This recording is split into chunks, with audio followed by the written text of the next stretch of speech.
অল্প তেলে গড়ে থাকা অতি সাধারণ কিছু উপকরণ যা আমাদের প্রায় প্রত্যেকের রান্নাঘরেই থাকে, সেগুলো দিয়েই আজ বানাবো দারুণ মজার একটি নাস্তা। আর খেতে এক কথায় অসাধারণ, এতটাই সুস্বাদু যে কোনো সস বা চাটনি ছাড়াই শুধু মুখেই খেয়ে নিতে পারবেন। চলুন তাহলে রেসিপিটা শুরু করা যাক। একটি পাত্রের মধ্যে মেজারমেন্ট কাপে মেপে 1 কাপ পরিমাণ ময়দা দিয়ে দিলাম, সাথে দিয়ে দিচ্ছি হাফ কাপ পরিমাণ সুজি, আর দিয়ে দেব 1 কাপের 4 ভাগের 1 ভাগ পরিমাণ শুকনো চাউলের গুঁড়ো, 1 চা চামচ উঁচু করে একদম ভর্তি করে চিনি দিয়ে দিলাম। এবার দিয়ে দিচ্ছি স্বাদ অনুসারে লবণ। এবার এই সমস্ত শুকনো উপকরণগুলোকে নেড়েচেড়ে ভালো করে মিশিয়ে নেব। আপনারা ভিডিওটা অবশ্যই পুরো ভিডিওটা দেখবেন, টেনে টেনে দেখবেন না। যদি ভিডিওটা টেনে টেনে দেখেন তাহলে আমি এই রেসিপিতে ধাপে ধাপে কিছু উপকরণ যোগ করেছি, সেই উপকরণগুলো কিন্তু মিস হয়ে যেতে পারে।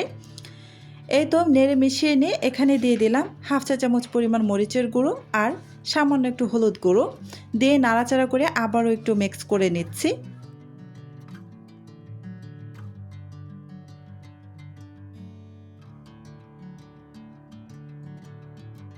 এবার অল্প অল্প করে পানি দিয়ে একটা ব্যাটার বানিয়ে নিব।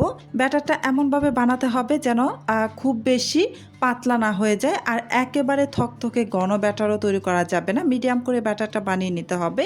আপনারা খেয়াল করলেই বুঝতে পারবেন ব্যাটারের ঘনত্বটা আমি কেমন রাখবো। তো অল্প অল্প করে পানি দিয়ে কিন্তু ব্যাটারটা বানাবেন, একেবারে অনেক বেশি পানি ঢেলে দিবেন না, এতে করে কিন্তু পানির পরিমাণটা একটু বেশি হয়ে যেতে পারে। তাই অল্প অল্প করে পানি দিয়ে ব্যাটারটা বানিয়ে নেবেন। এই পর্যন্ত যারা যারা আমার ভিডিওটা দেখতেছেন প্লিজ আমার ভিডিওতে একটা লাইক দিয়ে দিবেন। আর আমার চ্যানেলটি যদি আগে থেকেই সাবস্ক্রাইব করে দেওয়া না থাকে প্লিজ আমার চ্যানেলটি সাবস্ক্রাইব করে পাশে থাকা বেল আইকনটি অন করে রাখবেন। এতে করে যখন আমি নতুন নতুন রেসিপির ভিডিও আপলোড করব তখন সাথে সাথে কিন্তু আপনার ওখানে নোটিফিকেশন পৌঁছে যাবে। এই তো আমি এখানে কিন্তু অল্প অল্প করে পানি দিয়ে ব্যাটারটাকে বানিয়ে নিচ্ছি। এখনও অনেকটাই ঘন আছে, তাই আমি এখানে আরও সামান্য একটু পানি দিয়ে আবারও নাড়াচাড়া করে ভালো করে ব্যাটারটাকে বানিয়ে নিলাম। দেখতেই পাচ্ছেন ব্যাটারের ঘনত্বটা। এবার ঢেকে রেখে দেব প্রায় 10 মিনিটের মতো। এবার অন্যদিকে চলে যাচ্ছে, আমি একটি ছোট বাটি নিয়ে নিয়েছি। এই বাটির মধ্যে নিয়ে নিচ্ছি হাফ চা চামচ পরিমাণ আস্ত সাদা জিরা, আমরা যে রেগুলার জিরাটা খাই সেটা, আর হাফ চা চামচ পরিমাণ মৌরি নিয়ে নিলাম। এই আস্ত জিরা আর আস্ত মৌরি এটাকে আমি সামান্য একটু টেলে নেব। আমি চুলায় একটা তাওয়া বসিয়ে দিয়ে তাওয়ার মধ্যে দিয়ে এই যে নাড়াচাড়া করে ভেজে নিচ্ছি। মানে খুব বেশি ভাজা যাবে না, মানে পুড়িয়ে ফেলা যাবে না।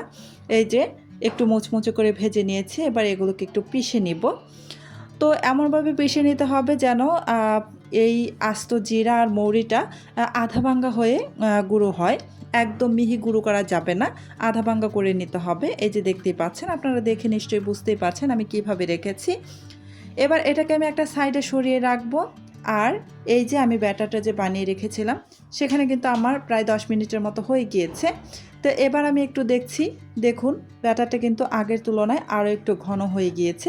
যাই হোক, ঘনত্বটা আমি এরকমই রাখবো, আর পানি দেব না। ব্যাটারের ঘনত্বটা এরকমই রাখতে হবে। আপনাদেরটা যদি আরও বেশি ঘন থাকে তাহলে কিন্তু সামান্য একটু পানি যোগ করতে পারেন। তবে আমার ব্যাটারটা একদম পারফেক্ট আছে। আর এখানে আমি আরও কিছু উপকরণ দিয়ে দিচ্ছি। প্রথমে দিয়ে দিলাম হাফ কাপ পরিমাণ পেঁয়াজ কুচি। এই পেঁয়াজটাকে যতটা সম্ভব ভালো করে মিহি কুচি করে নিতে হবে। তারপর দিয়ে দিলাম আদা রসুনের পেস্ট। এখানে আমি আদা রসুন একসাথে পেস্ট করে রেখেছিলাম। যদি আমি আলাদা করে পেস্ট করতাম তাহলে কিন্তু এক একটা হাফ চা চামচ করে হতো। তো বেশ খানিকটা ধনিয়া পাতা কুচি দিয়ে দিয়েছি, আর দিয়ে দিচ্ছি আমি যে গুঁড়ো করে রেখেছিলাম আস্ত জিরা আর আস্ত মৌরি, সেটা দিয়ে দিলাম। তারপর দিয়ে দিয়েছি 1 চিমটি পরিমাণ রাঁধুনি। এবার সব কিছু একসাথে ভালো করে ব্যাটারের সাথে মিশিয়ে নেব।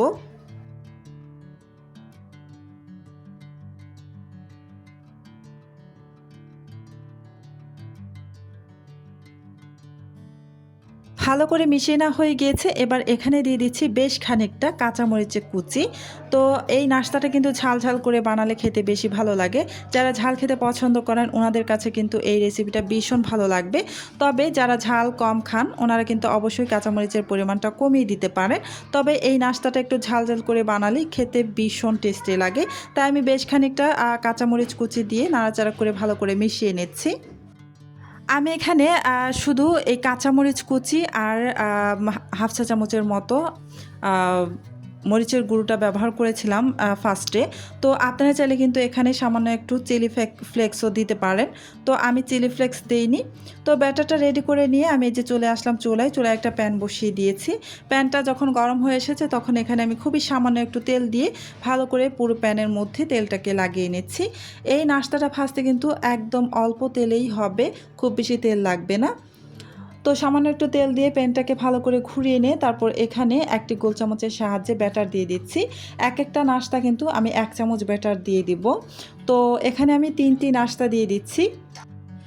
এক ব্যাচে আমি 3টি করে ভেজে নেব। আপনারা চাইলে কিন্তু আরও ছোট সাইজ করে আরও অনেকগুলো করে দিতে পারেন, অথবা আরও বড় সাইজ করেও কিন্তু বানাতে পারেন। সেটা আপনারা আপনাদের ইচ্ছে অনুযায়ী বানিয়ে নিতে পারেন, কোনো সমস্যা নেই। তো নাস্তার ব্যাটারগুলো আমার দেওয়া হয়ে গিয়েছে, এবার ঢেকে আমি রেখে দিব। ততক্ষণ পর্যন্ত ঢেকে রেখে দিতে হবে যতক্ষণ না পর্যন্ত এই নাস্তার উপরিভাগটা একদম কাঁচা ভাব চলে না যায়। এই যে উপরের কিন্তু কাঁচা ভাবটা চলে গিয়েছে, তারপরে এই নাস্তাগুলোকে আমি উল্টে দিচ্ছি।